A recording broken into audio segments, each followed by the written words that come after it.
Hi everyone, सरल academy में आपका स्वागत है। उम्मीद करती हूँ आप सब बढ़िया होंगे और आपकी पढ़ाई भी बेहतरीन चल रही होगी। और अगर नहीं चल रही है तो कोई बात नहीं, हम आए हैं चीजों को आपके लिए और भी अधिक सरल बनाने के लिए।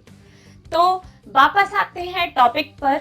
प्रीवियस लेक्चर में हमने कवर किया था बिंदु आवेश के लिए विद्युत क्षेत्र की तीव्रता और साथ ही साथ द्विध्रुव पर आरोपित बल आघूर्ण का व्यंजक। नहीं देखा है तो जाके इसके पहले वाला व्यंजक देखिए, उसके आगे ही आपको आज का लेक्चर समझ में आएगा। आज हम एक बहुत ही इंपॉर्टेंट टॉपिक कवर करने वाले हैं जो प्रीवियस वीडियो से ही रिलेट करता हुआ है। हमने प्रीवियस लेक्चर में देखा था कि एक समान विद्युत क्षेत्र के अंदर कोई वैद्युत द्विध्रुव था और उस वैद्युत द्विध्रुव पर इस एक समान विद्युत क्षेत्र के कारण कोई बल लगता है जिसे हम कहते हैं प्रत्यानयन बल।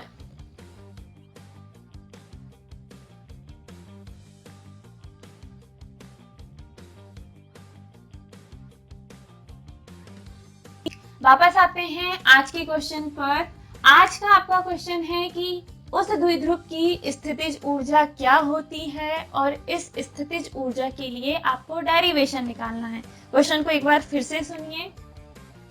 एक समान विद्युत क्षेत्र में रखे विद्युत द्विध्रुव की स्थितिज ऊर्जा क्या है और इस स्थितिज ऊर्जा का आपको व्यंजक निकालना है। मैंने बताया था आपको प्रीवियस लेक्चर पे जाना ही पड़ेगा। चलिए, जिन्हें देख लिया है उनको आज का टॉपिक बहुत अच्छे से समझ में आएगा और मैं पूरा ट्राई करती हूँ कि आपको ये चीजें आसानी से क्लियर हो। बहुत स्लोली हम आगे बढ़ रहे हैं और वीक स्टूडेंट को भी मेरी सारी बातें सिंपल और अच्छे तरीके से समझ में आ रही होंगी। चलिए देखिए, एक समान विद्युत क्षेत्र में रखे द्विध्रुव की स्थितिज ऊर्जा क्या होती है।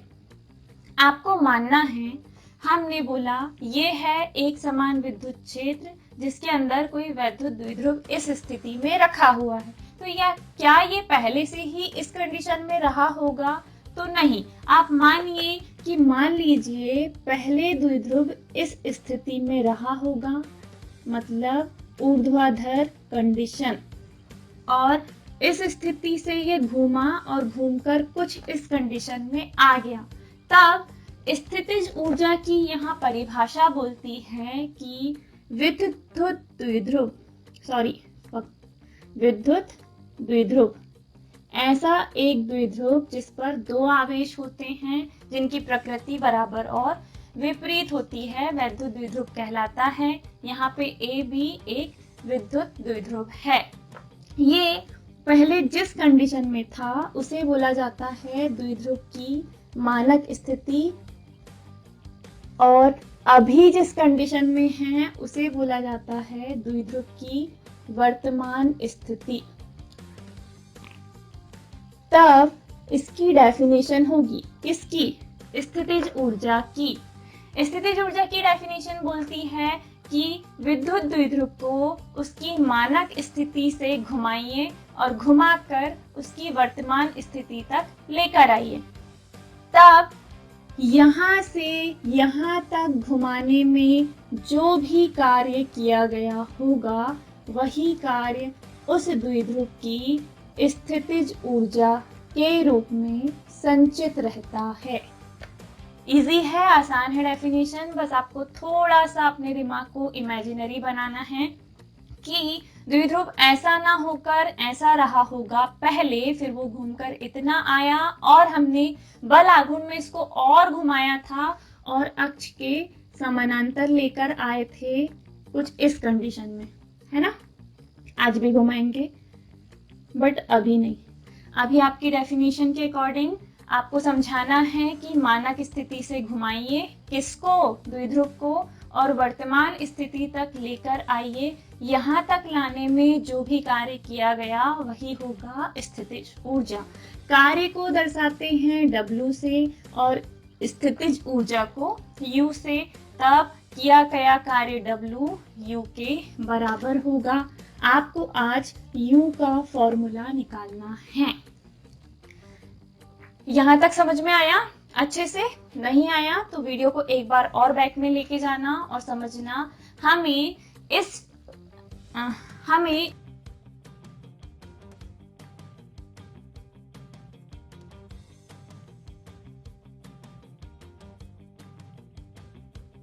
पूरी कहानी में स्थितिज ऊर्जा का व्यंजक निकालना है, इसलिए अब हम इसकी थ्योरी पे आगे बढ़ते हैं।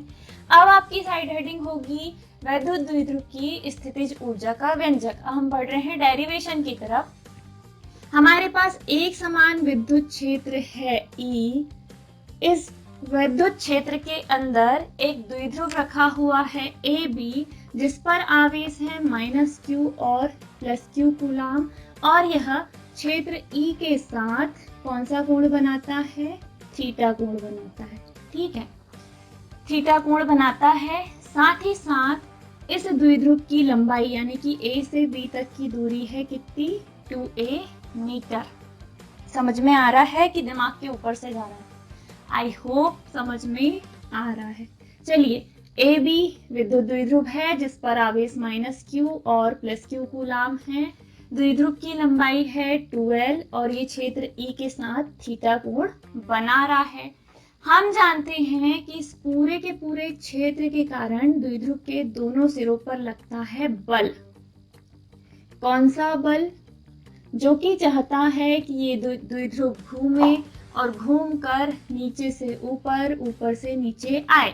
अगर ये इस पोजीशन में भी रहा होगा तब भी इसको घुमाकर ये इस कंडीशन में लाने की कोशिश करेगा, और अगर अभी जिस कंडीशन में है उसमें भी है तब भी इसको घुमाकर इस पूरे के पूरे विद्युत क्षेत्र के समानांतर लाना है। तो लाने के लिए जो बल लगेगा उस बल को हम बोलते हैं प्रत्यानयन बल, और इसका आघूर्ण ही होता है बल आघूर्ण, जिसका हमने व्यंजक निकाला था कि विद्युत द्विध्रुव पर आरोपित बल आघूर्ण यानी कि टाउ बराबर होता है रो ई साइन थीटा। इक्वेशन नंबर 1 ये हम प्रीवियस लेक्चर में निकाल चुके, और इस डेरिवेशन के बाद ही आपको आज का डेरिवेशन समझ में आएगा।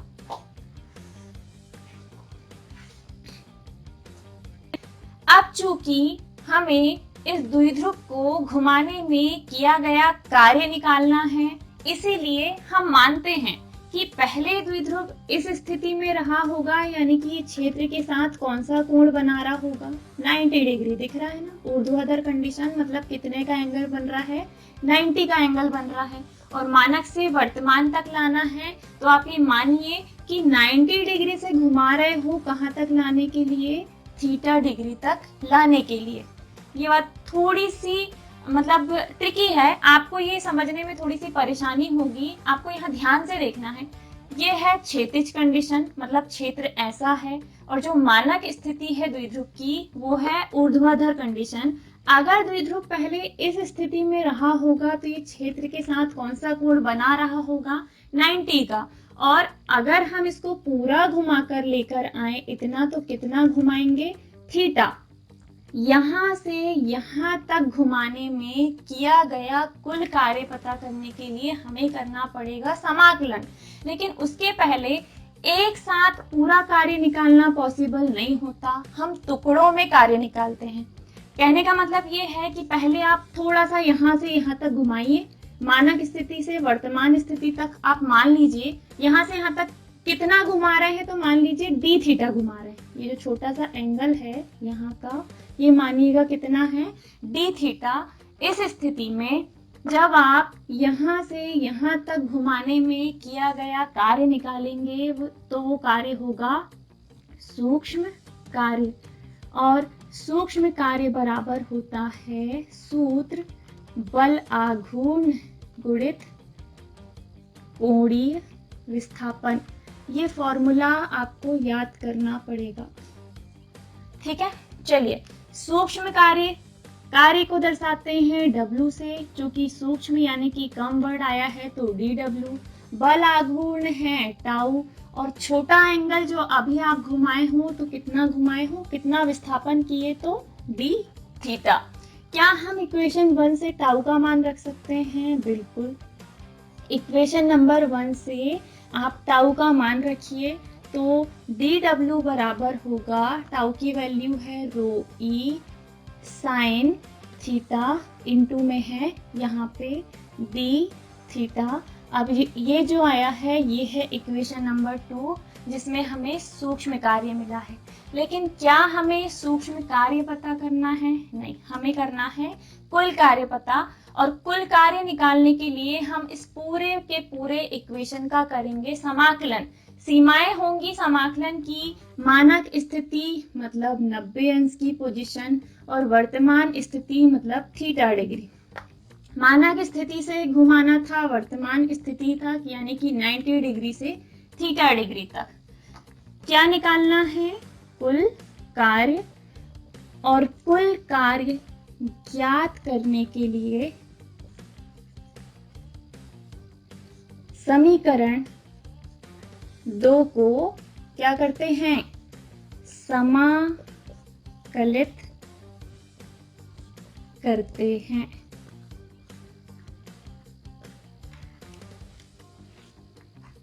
समझ में आ रहा है कि सर के ऊपर से जा रहा है? समझ में आ रहा है ना? समझ में आना चाहिए।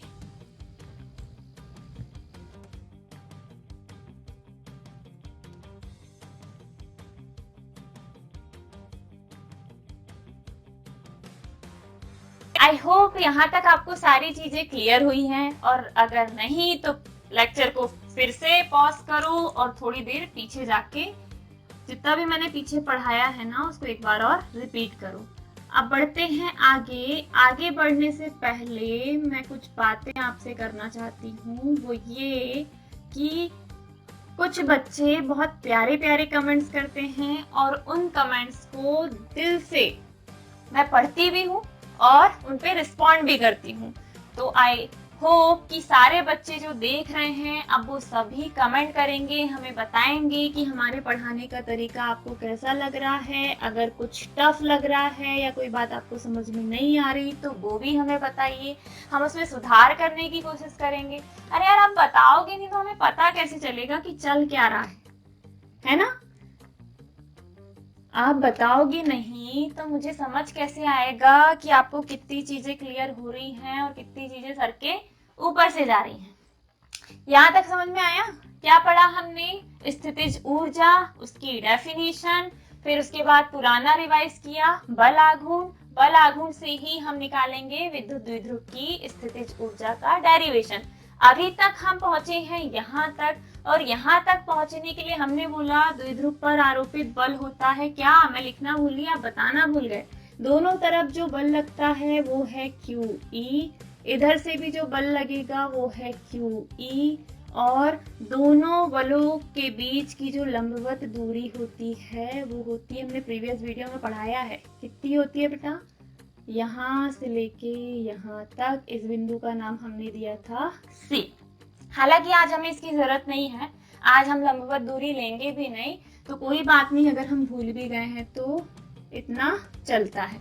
इसकी थ्योरी आपने ध्यान से सुनी होगी, तो आपको पहले डायग्राम बनाना है, साइड हेडिंग ये देनी है, और थ्योरी कुछ इस प्रकार लिखनी है कि AB एक विद्युत द्विध्रुव है जिस पर आवेश है -Q और +Q कूलाम। ये द्विध्रुव क्षेत्र E के साथ थीटा कोण पर रखा है। हमें द्विध्रुव को घुमाने में किया गया कार्य निकालना है। तब द्विध्रुव के दोनों सिरों पर लगने वाला बल है QE, और इसका आघूर्ण ही होगा बल आघूर्ण, और बल आघूर्ण बराबर होता है टाउ बराबर रो ई साइन थीटा, इक्वेशन नंबर 1। इसके बाद मैंने आपको बताया आपको इतना हिस्सा डायग्राम का नहीं बनाना, और बनाओगे भी तो कोई दिक्कत नहीं, लेकिन चाहो तो ये आपको डेफिनेशन समझाने के लिए था। आप इस चीज को अपने फेयर नोट्स में ना बनाएं या एग्जाम में ना बनाएं तो भी चलेगा, है ना? और बना भी दोगे तो भी कोई दिक्कत नहीं, इतना हिस्सा मत बनाइए, डायग्राम बहुत ही ज्यादा घिच पिच हो जाता है ना? मैडम का ही डायग्राम अभी आपको समझ में नहीं आ रहा होगा मैंने क्या क्या कर दी। चलो आगे बढ़ते हैं, कहाँ पहुंचे हम? यहाँ तक, इक्वेशन नंबर 1 तक। फिर मैंने आपको बोला था कि मानक स्थिति में था द्विध्रुव, एकदम से घुमाकर आड़ा कर दोगे, पॉसिबल नहीं है कार्य निकालना। तो आपने पहले थोड़ा कार्य निकाला और उस थोड़े कार्य के लिए बोला कि यदि हम द्विध्रुव को छोटे से कोण किससे घुमा दें, डी थीटा से, तब किया गया सूक्ष्म कार्य होगा बलाघूर्ण गुणित कोणीय विस्थापन। कुछ डेरिवेशन या कुछ डेफिनेशन आप 11th में पढ़ के आए हैं। अभी अगर आपको याद नहीं आ रही तो 11th के कुछ नोट्स अपने प्रीवियस वाले निकालो। ये जो छोटी छोटी डेफिनेशन है ना कि कोणीय विस्थापन जितने कोण से हम घुमा दें, कोणीय वेग क्या होता है, त्वरण क्या होता है, ये सारे 11th में आपको दिए हुए हैं। यहाँ कोई आपको डेफिनेशन नहीं बताएगा बेटा। हाँ, सूक्ष्म कार्य निकालना था जिसका फॉर्मूला था बलाघूर्ण गुणित कोणीय विस्थापन। सूक्ष्म कार्य को मैंने दर्शाया dw से, बलाघूर्ण होता है टाउ, कोणीय विस्थापन है कितना घुमाया, अभी d थीटा ही घुमाया है, थीटा हम बाद में घुमाएंगे। अब समीकरण 1 से हम रख सकते हैं टाउ का मान, तो उठाकर रखिए, ये पूरा का पूरा रखा, इनटू में है d थीटा बराबर में dw है सूक्ष्म कार्य, जबकि हमें निकालना है कुल कार्य। और कुल कार्य निकालने के लिए हम समीकरण 2 को कहाँ तक समाकलित करते हैं, कहाँ से, 90 से, कहाँ तक, थीटा तक। तो 90 डिग्री से थीटा डिग्री तक हम करेंगे किसका, समीकरण 2 का समाकलन। तब हमें क्या मिल जाएगा, हमें मिल जाएगा कुल कार्य, और हम समाकलन करेंगे समीकरण 2 यानी कि dw का, जिसकी सीमाएं होंगी 90 से थीटा तक, या इसको आप लिख सकते हो π/2 से थीटा तक। 90 डिग्री को π/2 भी लिखते हैं तो आप π/2 भी लिख सकते हो। w बराबर 90 से थीटा, dw का मान क्या है, इक्वेशन नंबर 2 से रखिए, ρe sine theta into D theta. आगे क्या होगा, तो w है, इंटीग्रेशन करना आता है, नहीं आता तो सीखो। इसका समाकलन करेंगे जिससे पहले ये जो रो ई दिख रहा है ना, इसका समाकलन नहीं होता बेटा, इसको लीजिए समाकलन से बाहर, ये आ गया सामने रो ई, 90 से थीटा तक किसका समाकलन होगा अब, sine theta into D theta का। इसके आगे मैं करवाती हूँ यहाँ।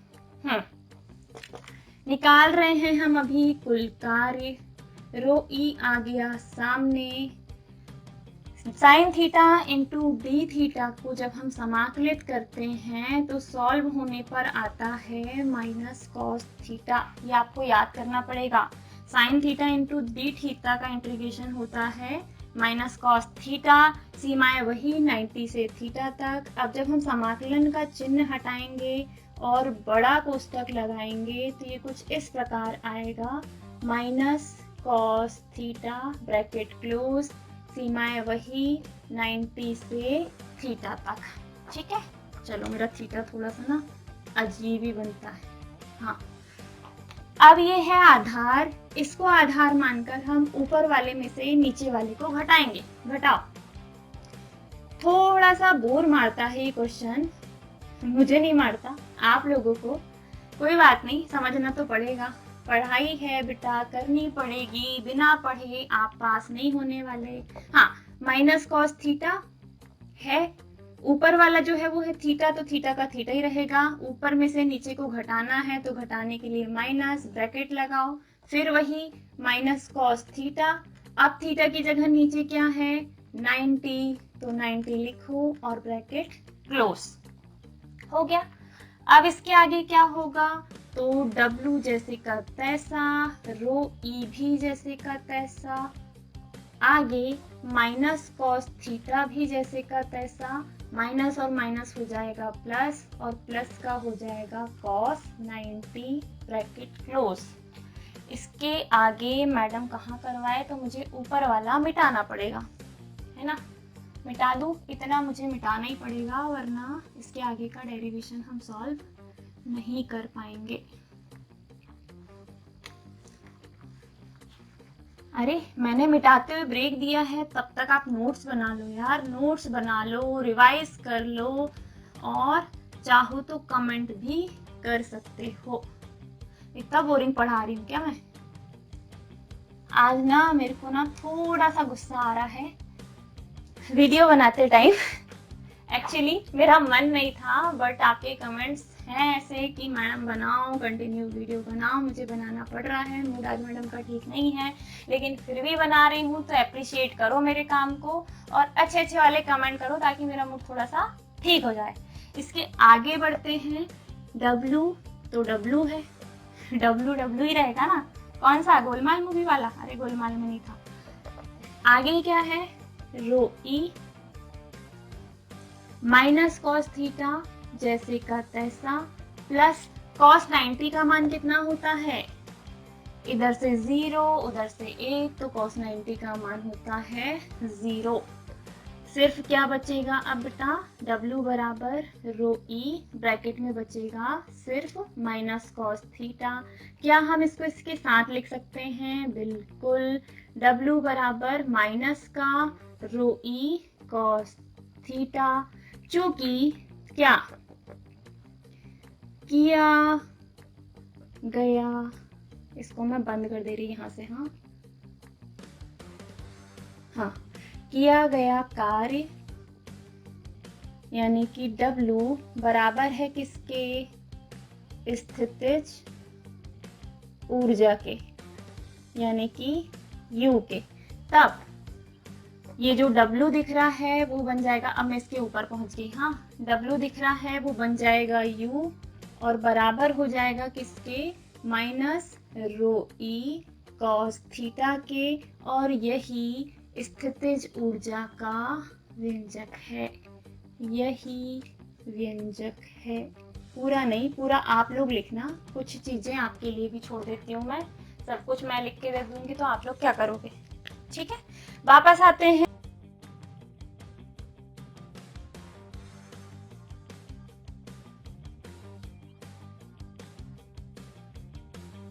क्वेश्चन पर स्थिर वैद्युत के अंतर्गत हम आज पहुंचे स्थितिज ऊर्जा के व्यंजक पर।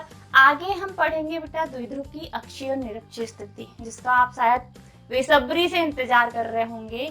वो आपको नेक्स्ट वीडियो में यानी कि नेक्स्ट लेक्चर में देखने को मिलेगा। आज का टॉपिक मैं एक बार यहाँ से फिर से रिवाइज करती हूँ, उसके ऊपर तक मैंने आपको समझा दिया था रिपीट में।